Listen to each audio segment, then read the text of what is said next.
It's a multinational force which is composed of around 10,000 soldiers, which has to be able to move within a month, at the maximum 15 days, preferably, to deal with an impending crisis. Every year, a different ally steps up to offer to lead the VJTF, which means providing the headquarters, the engineering, many of the mobility assets, and usually between one quarter and one third of the troops making up the force. And various other allies, of course, then contribute so-called niche capabilities to give the force its initial capability. It's known in NATO as the spearhead force, which means that it can rapidly enter an area to, for example, to secure a port, to secure an airfield, a piece of critical infrastructure, and prepare for the arrival of more significant NATO reinforcement troops. So it gives NATO a flexible, quick response option to deal with any kind of crisis in the Euro-Atlantic area.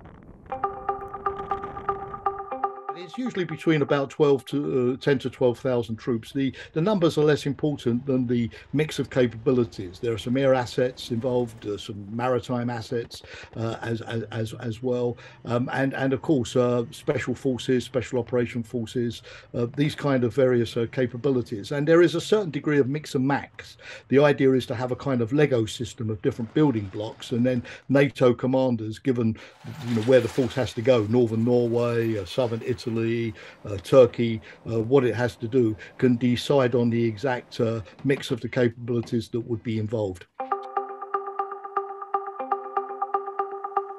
Normally, it's 1 year, starting from the 1st of January, ending on the 31st of December.